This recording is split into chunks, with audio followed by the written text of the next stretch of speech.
All right, well, every year, the Best American Series showcases the country's best short fiction and nonfiction. Notable works from hundreds of magazines, journals, and websites are carefully selected to be part of the series. I didn't know there were such I didn't either. great people picking this. Lori Fazio from RJ Julia Booksellers is here to tell us more about the process and the works that are included this year.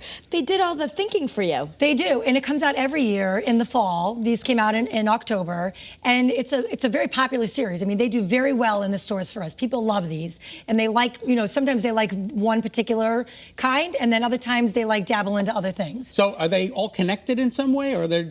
Yes and no. So they're done by Mariner, which is an imprint of HarperCollins Publishing. Okay. And so the editor for each particular one, and we could talk about those in just a moment, actually looks through, like you said, magazines, journals, websites, and they come up with a whole bunch. And then they choose a special guest editor who's usually a leader in that field of it, and they get to pick what actually goes into the book. So is a book like a compilation of stories? It is. Okay, so it's not one long, it's lots of short stories within Right, it. and they're not necessarily short stories. They could be, so there's essays, there is short stories, there's science and nature writing, there's travel writing, there's food writing, there's science fiction. So they all have their own genre.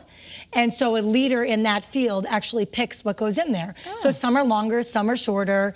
So it's interesting because Jessamine Ward, who is, just one of my favorite authors, so she actually is the special editor for the short stories. Okay. But she has an essay in the one for essays. So she was chosen. How funny is that? Right. So sometimes you'll see a little overlapping. That's usually rare, but I mean, she's fantastic. And so in essays, she actually wrote an essay about her husband had passed away from COVID. Oh. And they're young. And so she actually wrote about her experience for that.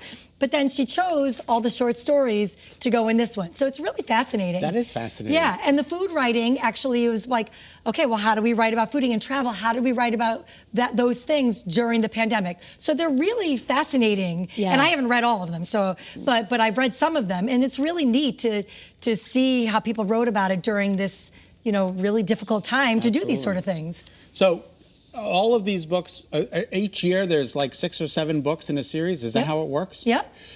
So, I mean, there's 7 right here, and it's usually about 7, maybe 8, and we have a display of them in both stores, so you can find them very easily, and then just take a look, and you see who the special editor was. And then what's also really cool is when you look inside the cover, it gives you past years of who that special editor was that shows all the other pieces to go in it. Oh, that's great. Yeah, so they're really, really interesting, and they're the kind of books that you can sit down and read several at a time, or you can, just read one at a time and put it down. You can read all the way through, however you want. Forgive me, fiction and nonfiction? Fiction and nonfiction. Okay. Yep.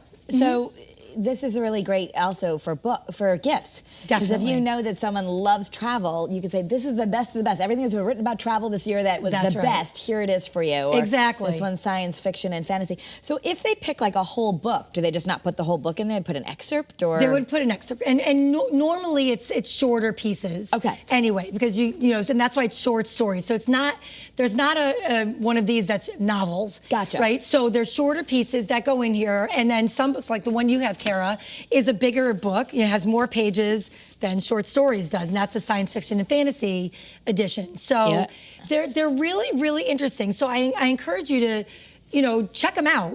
Find something, because you don't have to like everything about it, and you can kind of skip through, and they're,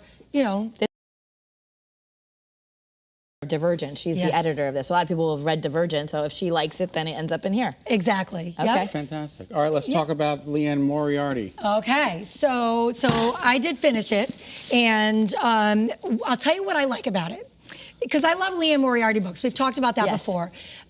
There are other books that I like more than this one, and I read, on the Facebook page, I see a lot of people said that as well. What I really liked about how she tied it up in the end is all of a sudden, when you realize what actually happened, there's little hints all through the book that you're like, like, for example, and I won't give it away, but the magnet on the refrigerator has something to do with what happened and why they didn't know what was going on. And so So you go back and you're like, oh, that's why she talked about the magnet. Okay. Because why would she talk about a magnet, right? So for an extensive period of time. Right. So it's interesting. So, and there's all little things like that you're like, oh yeah. Oh, that makes sense. And it just seems extra. You're like, oh, that makes total sense, and I get it. So I haven't gotten to the ending, but is it like total surprise? Yes and no. Okay. So you will be surprised, but you're going to be like, we're giving you 2 more weeks to read the end of the book, and then we're going to come back and discuss it in its entirety. So thank you so much. Thank you, Lori. It was a pleasure to see you, Lori. It's great. All right, remember these for your holiday gift giving list. Thank